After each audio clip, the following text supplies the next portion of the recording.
Okay, welcome everybody. My name is Iga Magda. I'm from the Institute for Structural Research here in Warsaw and also working at the Warsaw School of Economics.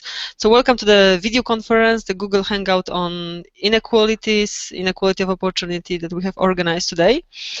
We are four in the end. Unfortunately, Professor Harun Borat, who was about to be with us, he just sent me a message that he was called urgently to the ministry and he cannot participate this way. Yeah, so that's really a pity.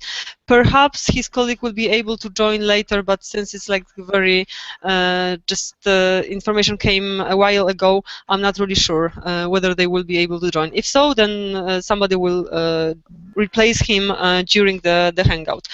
Otherwise, we have Michał Brzeziński, Dr. Michał Brzeziński from the Warsaw University, Professor Thor Eriksson from the University of Aarhus in Denmark, and Professor Himanshu from the University of Jawaharlal Nehru, sorry for mispronunciation, in Delhi in India. Okay, can everyone hear me very well, yeah? Yes. Okay, that's really good. Okay. So I would like to structure our today's discussion around three main topics. First of all, I would like to hear from you your reading, your evidence, your information on the linkages between economic growth and inequality. We know that in the recent years, economic growth in several countries was expected to increase income inequalities as such, and it managed to do so in quite a few countries. On the other hand, we have a bit of evidence on countries where, despite economic growth, continuing economic growth, there was a tendency to see increasing incomes mainly for those in the upper top half of the income distribution, or even the top of the income distribution. Secondly, we are interested in looking at the links between inequality and inequality of opportunity. So explaining what part of the total income inequality or different dimensions of inequality that we observe can be linked, can be tracked to parental background, to the socio-economic background that individuals are raised in. And thirdly, I hope we have some time to discuss the possible policies that help to lower income inequalities, health inequalities, other inequalities that we observe. I'm particularly interested in discussing to what extent educational policies and what educational policies can be an effective tool to alleviate income inequalities and to lower them, and to help economic growth lower the inequalities.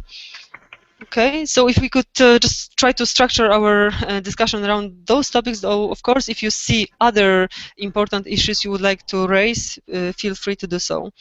I could perhaps start with the order I see you in. So, Professor Himanshu, if you could tell us a few words about the situation in India, the income inequality in India, and how has it been changing over the past few years or a decade or so?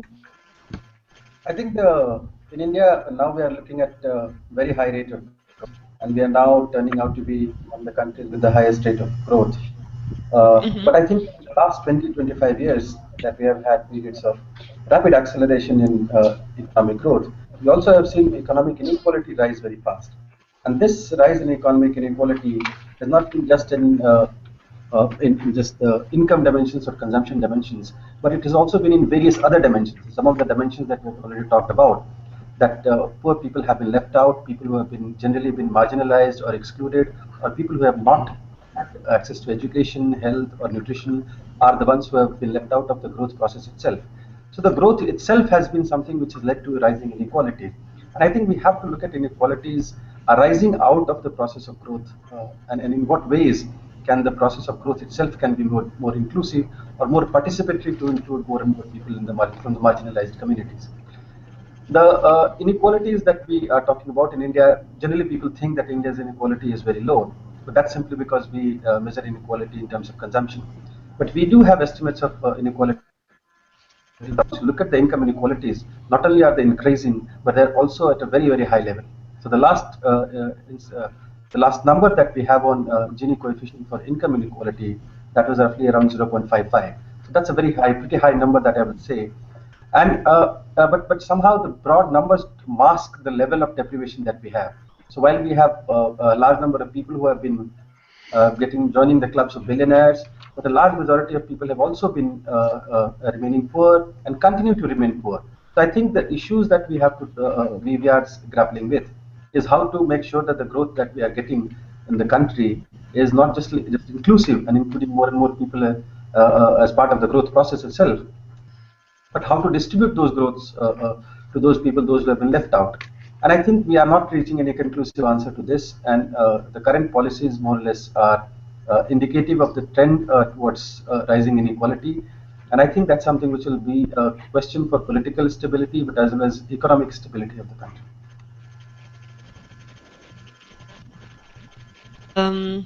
Michał, you've been studying quite a bit of the linkages between economic growth and income inequalities. Can you tell us what the evidence from other parts of the world is? Okay, thank you. I'll try. Well, this is a very broad question, right? To talk about the impact of inequality on economic growth and vice versa. So, as you all know, there is a lot of research on that, right? And I would say that especially the impact of inequality on growth is considered, then the evidence is really mixed. Right, we have a lot of studies that suggest that there's a negative impact of inequality on growth, but also we have some studies that do not show any significant impact in statistical sense, and also we have some studies that show positive short-term impact of inequality on growth. So I think that the empirical evidence is really conflicting on this. Right, and recently we had some newer studies that maybe have shown that, for example, wealth inequality can have negative impact on growth, but there are only a few of these recent papers. So this issue of how wealth inequality, not income inequality, is influencing growth is rather not said, I would say. So I think that really there is no established fact that income inequality has negative consequences on growth, although several studies suggest this.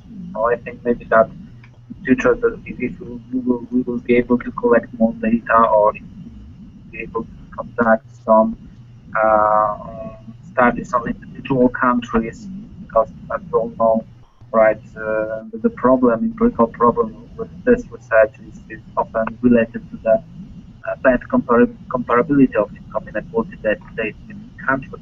So maybe if we will be able to do some empirical studies for single countries over some very long run, then maybe it will contribute more in the future. So for now, I would say that not having strict evidence in favor of the view that was bad for growth. Okay, thank you. So that's really interesting. And also to add to that, recently we've been doing actually with Michał some studies for a set of countries from our region, from the Central Eastern Europe, and we have seen how even similar patterns of economic growth have had completely different, associated with a completely different paths of changes in income inequalities. So the same rate of GDP growth could have been linked to a strong decrease in income inequality in one country, for example, Poland, and a similar rate of GDP growth at the same time was associated with growing income inequality in other countries of our region, where these countries are quite similar with respect to their overall institutional setting, showing that there are many more forces working here, and the link, as you said, between economic growth and income inequality as such is much more complicated, and it seems to be much more about redistributive policies and the way that work and how effective they are than the economic growth itself. Yeah. Tor, can you add up some evidence that you have? I know that you've been studying quite a bit on income inequalities in China. Has the strong growth there and that we have seen for the past decades had impact on income inequality? So China's had 3 decades of strong growth and 3 decades of growth in inequality. And so that there's not much sign of a big change in that respect. But one thing one should remember when you talk about China is that a large part of the inequality is the difference in incomes between the rural and the urban areas. Yeah. And in recent years, you see a little bit improvements in that respect. So the rural-urban differential is not growing anymore. And there are also some signs that it might even decrease. So you don't see as strong an increase in inequality as you saw in the 20 years of just of this this reform period in China. But I would like to say one more thing before I stop, and this has nothing to do with China. It's one thing we tend to forget is that if we look at the whole world, inequality in incomes across countries has actually become much smaller in recent years.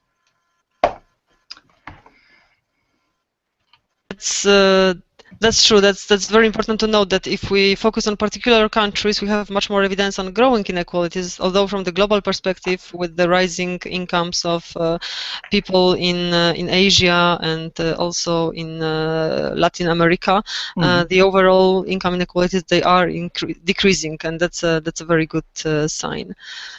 As far as inequality of opportunity is concerned, that's another topic that is discussed recently quite a lot. There is a growing body of literature on that. So studying the links between parental background, parental situation, parental education, and occupations or financial situation in the childhood, and the equal opportunities, that is income inequalities or other inequalities like health inequalities or educational inequalities of individuals at adult age. So to say, to what extent do we observe changing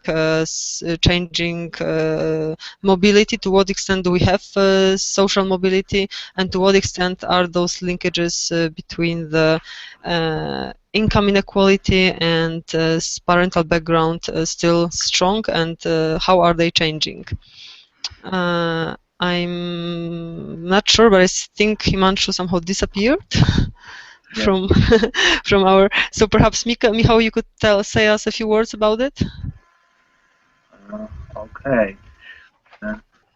Right. So there is a lot of new research on inequality of opportunity recently. Not only on developed countries, but also on transition countries and also on some developing countries. For example, recently I have seen a working paper.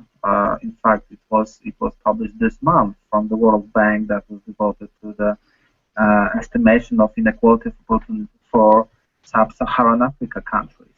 Right. So this was the first attempt to estimate inequality of opportunity in standard methods for these countries. Of course, there are many problems with data comparability for these countries, and the authors were aware of this, and they argued that the results depend on the method that was used. The results are sensitive to the methods that were used, but still it shows that the number of countries for which we are able to compute these inequality opportunity measures is increasing, right? And it's probably over than 50 or 60 countries for which we now have data about inequality of opportunity. And if your question was concerned with the relation between inequality, income inequality, and the inequality of opportunity, then I could say that of course the relation is complex and can be different for various groups of countries. And theoretically, it could be that rising inequality, income inequality, or simply outcome inequality could be increasing inequality of opportunity if it is simply beneficial for the people who are privileged with respect to opportunity. For example, for the children of the rich people or the children of the highly educated parents.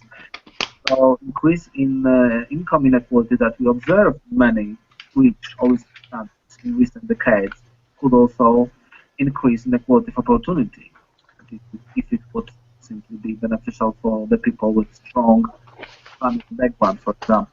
But on the other hand, it could be also be that increase in income inequality that we observe could not affect inequality of opportunity if this increase in income inequality is due to the differential and increasing differential inequality of efforts. Right? So this change, and by this or due to changing efforts or inequality of efforts, this could contribute to rising inequality of incomes, but not to the increasing inequality of opportunity.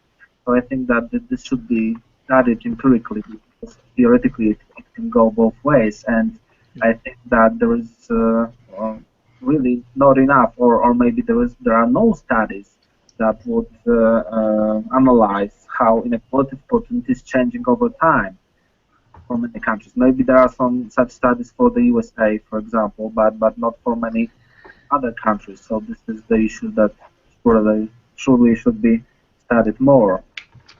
Okay, so I think that's all for now. Thank you. Thor, do you have any evidence on the role of parental background in inequality of opportunity for China or other countries you have studied so far? More generally, I think there are, what we learn from those studies that are available from not only China, is that there are big differences in the degree of equality opportunity across countries, and those differences are highly persistent. They don't. What we know about changes is not much, but the little we know is that they don't seem to change very fast, at least. When it comes to China, what our studies show is that there is a very strong link between income inequality and inequality of opportunity, and it does. So when income inequality has been increasing, so has the inequality of opportunity. It doesn't. I agree with the previous speaker. It doesn't have to be that way. It could be, in principle, it can go both ways.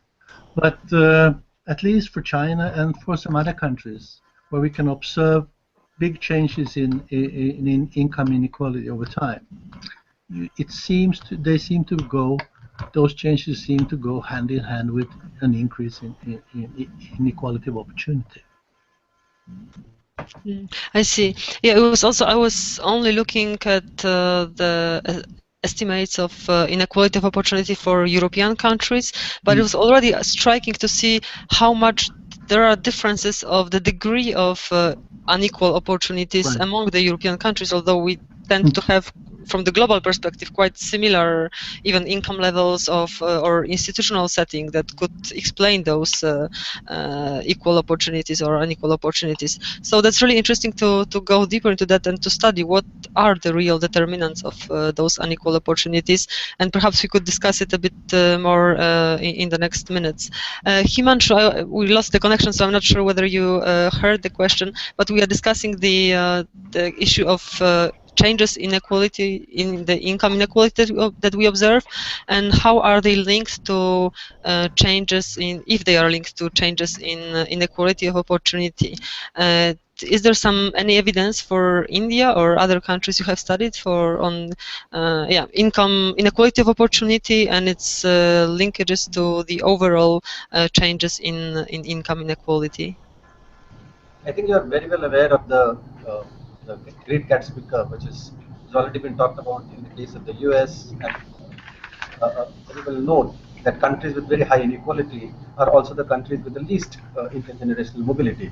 And so, for example, countries which are there in the European Union, which have very low inequality, and if you compare parents and children who are 25 years old compared to the earnings of their parents, you'll find that the pattern remains very much same if the inequality is very high. On the other hand, you see greater mobility when you. So that's something which is a stylized fact, which more or less everybody knows.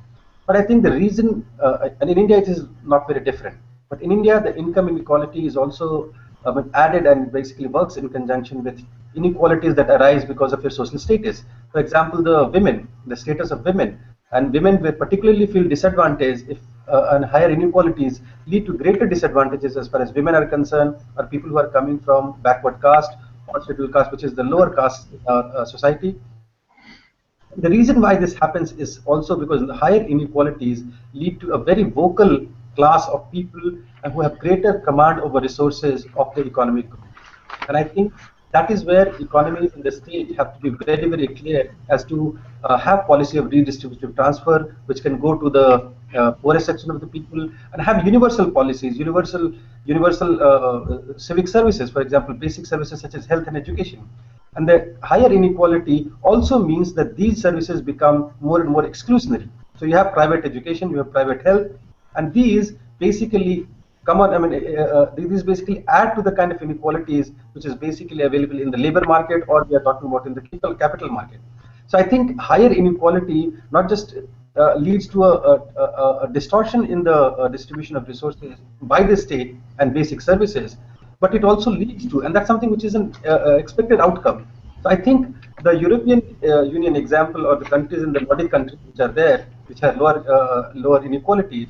But I think what is also important to remember is that basic civic services, basic services such as health, education, and nutrition are also universally available to a large majority of the population. So I think we also have to look at the redistributive policy, what is the role of the state, and not just look at only income inequality. And that, I think, is where India is making some progress. We are getting into some kind of an entitlement regime where we are promising a right to food, or right to education, or right to health. All these things have been talked about. But still, the process, or the ability of the poorer people, or people who have been left out, to access these education services and health services is dependent not just on income, but also where they stand, where the social status. And these social status are defined by religion, by gender, by caste, by race, and various other, by location where you live, whether you are in the rural areas or in the urban areas, whether in the big cities or you are in the remote areas. So I think all these things combined together lead to a situation where intergenerational mobility gets linked to higher inequality.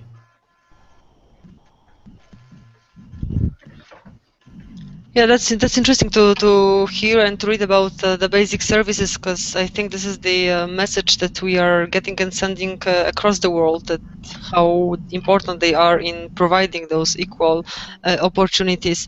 I was actually wondering, 'cause from my reading of the various literature on inequality of opportunity and policy papers, giving some hints about what could be the potential policies that help to increase equal opportunities.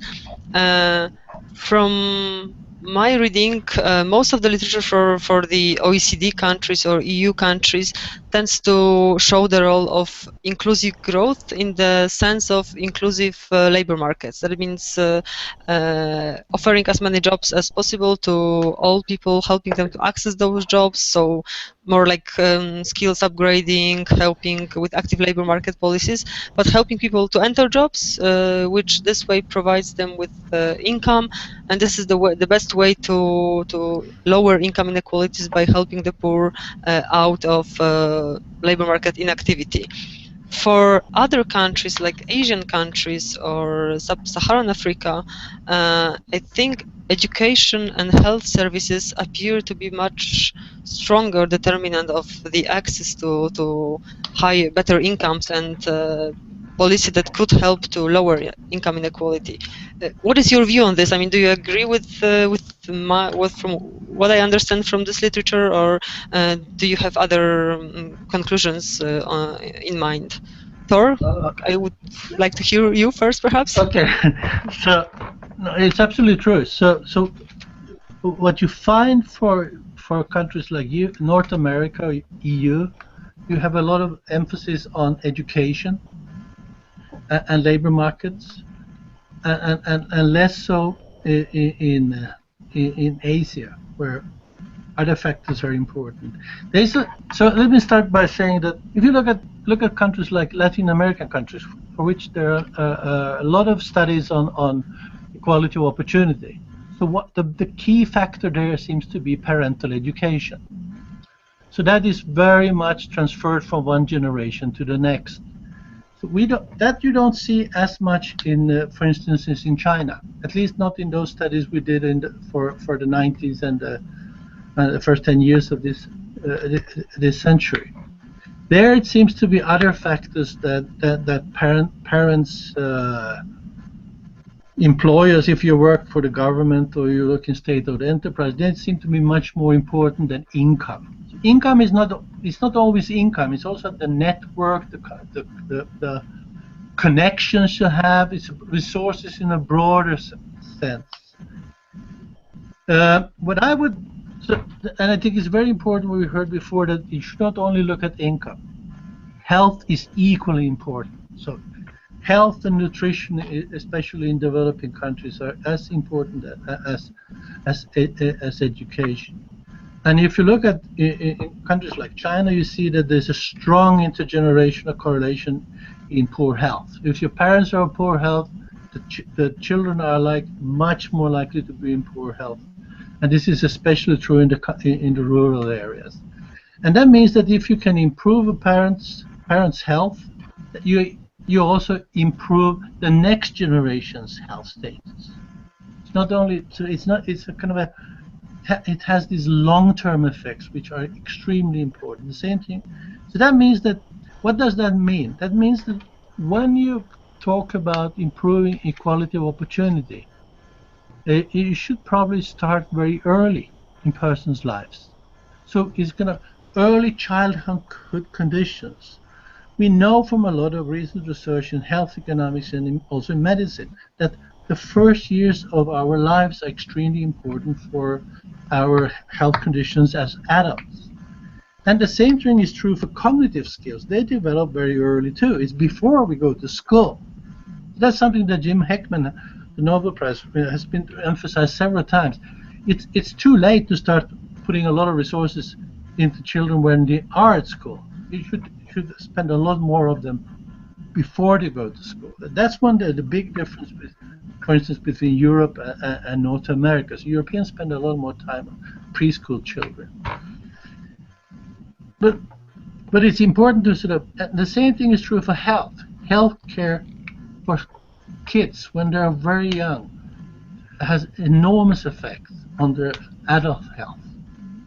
So it's interventions that kick in early in people's lives are probably more important than anything else. That's it for now. Okay. Michał, would you like to add something to this? Yes, thank you. Well, I would like to add that, and I totally agree with Thor, and I would like to say that it's of course the first step in this inequality of opportunity research to identify what are the relevant circumstances in each country, what are the factors, those factors beyond the control of individuals that affect individual incomes and health, and they can be different for various countries. So you have to identify, in each case, in each country, what are the types, the most opportunity deprived types to which policy intervention should be directed. And they, as I said, could be different for various countries, but I think that it's a matter of maybe other areas of research, economic policy, that would be able to provide appropriate interventions for various countries in which the most opportunity deprived types are different. But the achievement of the inequality of opportunity research, I think, is providing methodology for identifying these types of the groups of people with identical circumstances which are the most deprived for different countries. Okay. Thanks. Okay. Himanshu, can you add some of your experience with this topic? I think, I mean, we don't have really good data on intergenerational mobility, at least for large countries like India. But there are micro data which are available. And I have been particularly studying one particular village in India for the last 60, 70 years. There are people who have studied, and I'm now following up that study. And that's the village of Palanpur, where we can actually track two or three generations of populations. And what we do find that inequality I mean, whether it is in terms of assets, whether in terms of education, or whether in terms of other dimensions of it, which I basically mentioned in terms of women or caste and other issues. I think those have a role to play, and in some ways, the labor market, the way we think of it, I mean, just getting into the labor market is not important, and not just enough, because labor market itself has a huge inequality inbuilt into it.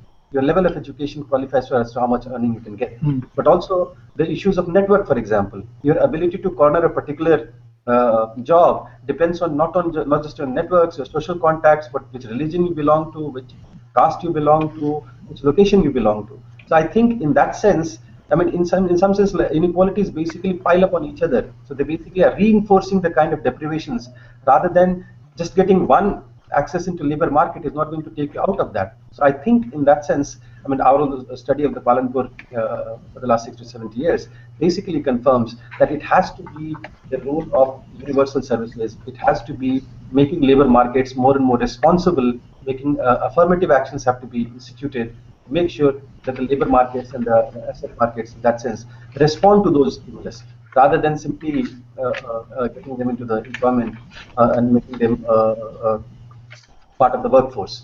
That I don't think is important. And I think just last point I want to add is that it's much more difficult to overcome inequalities which are basically because of fitness, because of education, because of health, and because not just because you cannot simply acquire those skills at a later stage. It has to be a long-term process in that sense. And I think in those ones, the role of the state is very, very important. Some kind of redistributive transfers are equally important. And in fact, one of the good examples of this is China. I mean, Brazil. Brazil, the inequality went down. Not just people think about the labor market outcomes, but it was also because a large amount of redistributive transfers went to the poor people, whether in terms of cash transfers or in terms of bringing them in the network of education and health. That would not have basically worked out if the other things were not supported by the labor market reforms were not supported by education, health, and other reforms.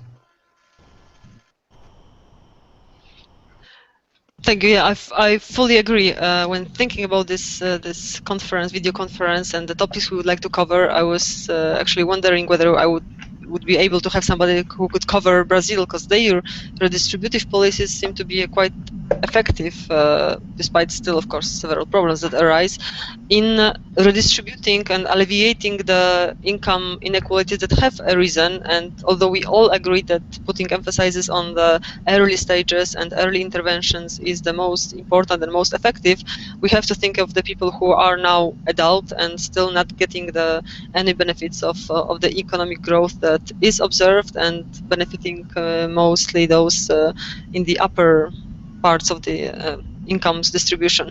So yeah, coming back to this idea, to this question of effective policies, can you give me some examples of what you think is the most important or the most effective policies aimed at redistributing, aimed at lowering the consequences of rising income inequalities, in a sense that do this differ across various countries, various parts of the world, various levels of income inequality?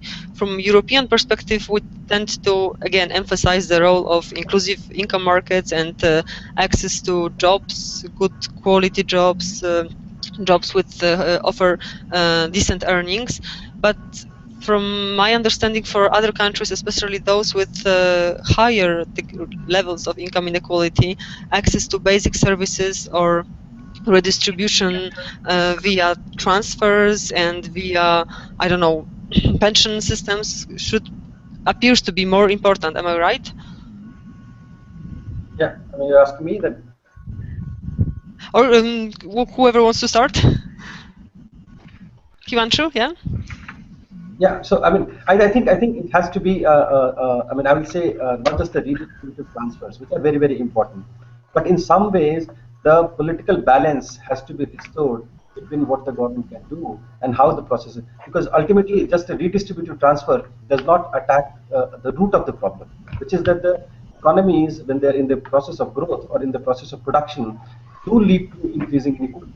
So inequalities increase because of certain processes, and one has to basically look at those processes. For example, a big difference between Latin American countries and India, for example, the Latin American countries, and obviously Europe is an example of this. that you collect a high amount of taxes from the richer people. And so is the Latin American countries. In India, the tax rate not only has been very, very low for a long period of time, just 10-11% of the GDP, but it also has remained flat. So even at a period of time when the economy has been accelerating and growing at a very high rate of growth, the government's ability to tax the rich and therefore use that money for redistributive transfers is something that has not worked, simply because the powerful or people who are wealthy enough are also more powerful in terms of the democratic processes. So I think in some ways one has to also look at the processes which generate economic inequality, and those processes which generate economic inequality require an effort in political process, which require an effort in terms of not just providing redistributive services, but also looking at what is it that causing inequalities. Why is it that certain part of the population, certain sections of the population continue to enjoy high benefit, whereas the people who are left out needs to be given some kind of support in terms of redistributive transfers. So one is very important is to have a right-based approach, which is basically make certain parts of services such as education, health, and nutrition a basic human right, just as and it should be ensured by the political process, but also make sure that the rich has to pay for the poor. I mean, that is something without which any process of redistribution will come to an end, come to a halt. I mean, there are multiple issues which are involved with that. And I think it depends a lot on how, what are the priorities of the government, and in what ways is the government looking to tackle economic inequality or other forms of inequality. Okay, Thor? So I would. So now we'll talk about this from the perspective of China. So in China, I would tend to. I agree. China has in many ways similar problems, similar situation as India. But China, you have using transfers and financing them by taxes is not something we see much, because income taxes account for a very small proportion of government revenue. So, and that's something the government is trying to change. Then, because the former source of revenue, selling land, expanding urban areas, is drying up. So there will change. There will be a change to more income taxation. The already taxation of consumption is also already becoming much bigger. But I still don't think transfers they don't help for the moment. But like like we just heard, it doesn't really affect the root of the problem. And the root of the problem is these enormous differences. These enormous differences in access to education, even the compulsory basic education, access to healthcare services, and especially in developing countries. For instance, effects of the long-term effects of health shocks. So if your child is ill, that they are probably much larger than in more developed countries, because these health shocks, they're not, normally you are not affected only by one. You can have several of them, and the care to mitigate these problems is much weaker and much less efficient. So the long-term effects of poor child health are much bigger in developing countries than in developed ones. Pretty much the same can be said about education. If you get a really bad education early, and you don't get access to services that help children to develop the cognitive skills, that will have much more serious consequences in a developing country than in a developed country. And that's what I think, that's the most important targets if you want to have if you want to have a policy to improve equality of opportunity. And adding to this, I would ask, do you know whether the governments of China and India are trying to improve access to those basic services at the early age, so health and education? Is there an understanding for the need for these kinds of policies? I guess the slowing down of the economic growth in China will not be helping that. Am I right? But it doesn't. Going from 7 to 5% is no big deal. You can still do it. And there is a growing concern that that this difference between rural and urban areas has become too big. So remember, China is a country where you have preferential treatment of urban citizens, which is a nice way of saying you treat rural people as second-rate citizens. And that is changing. So you have seen more and more resources devoted to improving conditions in the rural areas. So there are some. That's the good news. And but you start from a very low level. The disparities between rural and urban areas are really big. So it will take some time to improve this.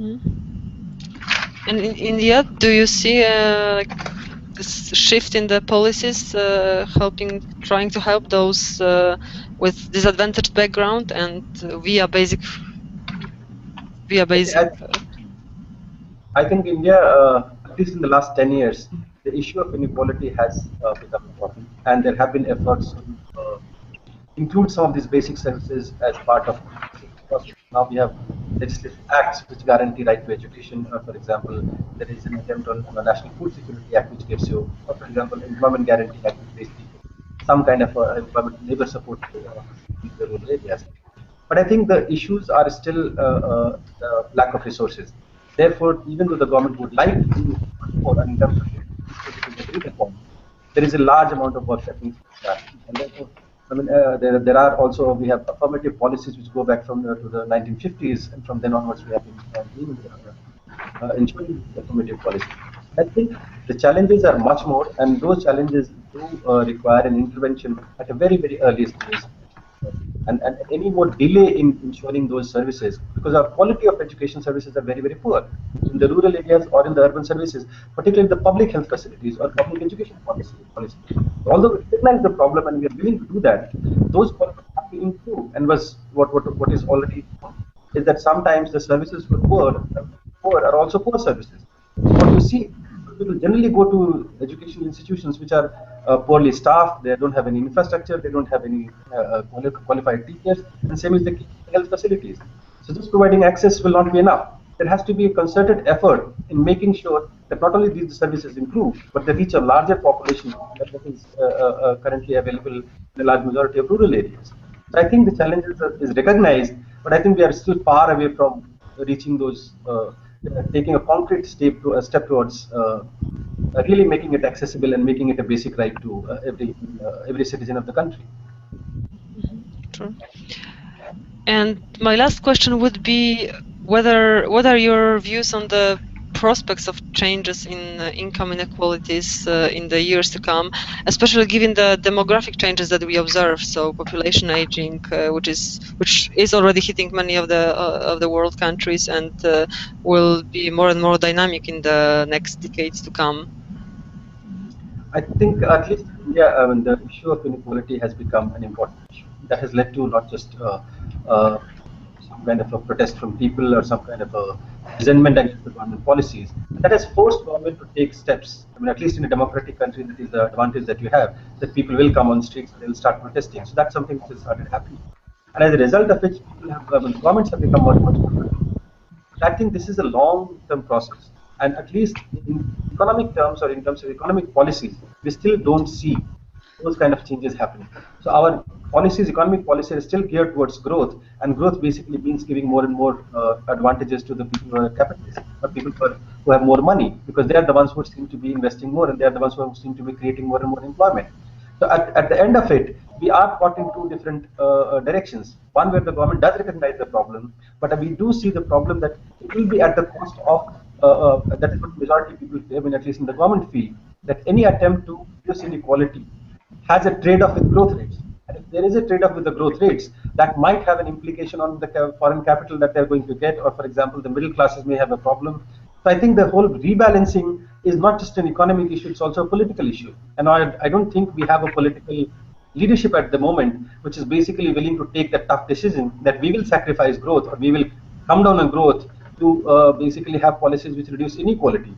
So I think the prospects are there that governments will go towards that in that direction, but to the extent of which they will be able to go and at the cost of economic growth, it's not very, very clear as of now. And so this is something which is be seen in the next 4 or 5 years. And I think the international global situation, where the whole global situation is not very favorable, has basically put a large amount of pressure on the governments for making sure that they don't slip on the growth targets rather than on the inequality targets.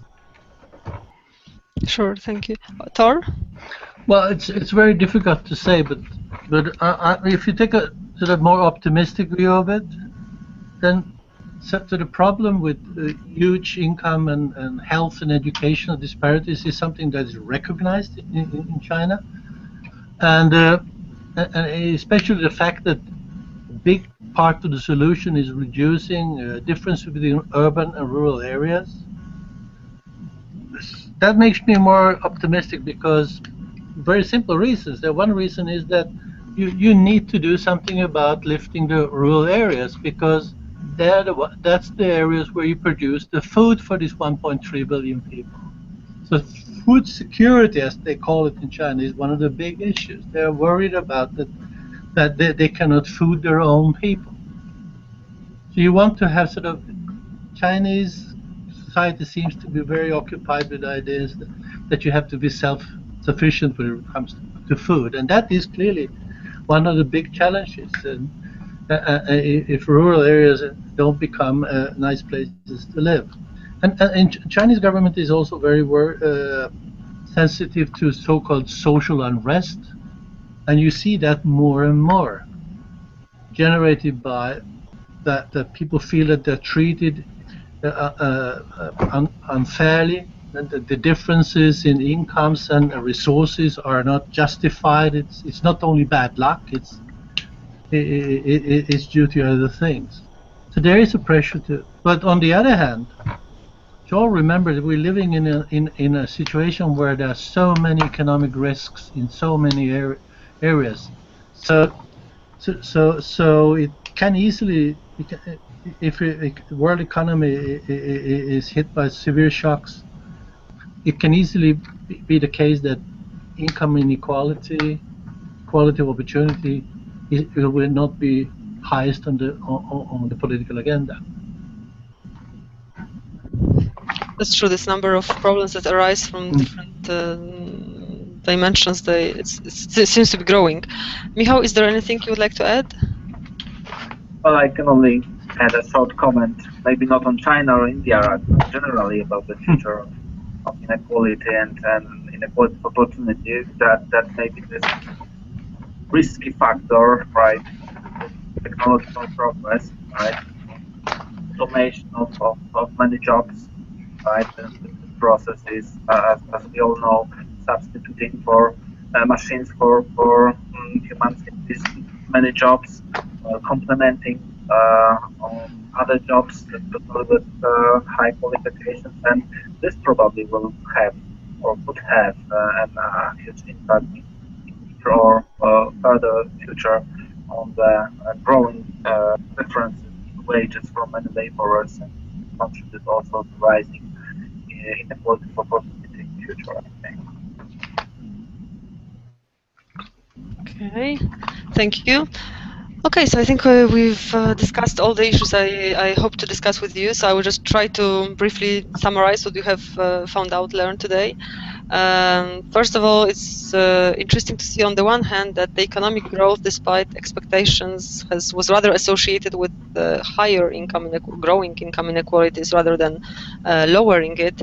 But at the same time, although we have evidence for several countries, huge countries, big countries, where the income inequality did increase, at the same time the global inequalities have lowered, and that's a very good message. I think we all agree, and that needs to be emphasized, that early interventions are the most important policy, and that helps to lower income inequality, especially inequality of opportunity. But those early interventions, it's mostly about not only about educational services which have been put forward in general, but also about health policies. So investing in health of young children, especially in developing countries. So Thirdly, fourthly, I would say we all agree on the need for further studies that show what are those factors that are behind unequal opportunities in each country, simply because they are different for various countries depending on their level of economic development, on their level of income inequalities. So the need for evidence-based policies is for sure there. And lastly, it's good to see that those problems of unequal opportunities of parental background determining the income and employment opportunities is recognized, and that governments sensitive to social unrest are likely to introduce those measures that we discussed, so helping to lower income inequalities. Okay, so I hope you also have this feeling that you benefited somehow from our joint discussion, and I thank you very much for the time you have dedicated to us for this conversation, but also to the time for fighting different electronical technical progress. That is really it was a challenge, but finally we managed. So yeah, thank you once again all, and I will send you the link to this video. It will be distributed with our channels and the World Bank as well. Thank you very much. Thank you very much, everyone. Thank you. Thank you. Bye. Bye-bye. Bye.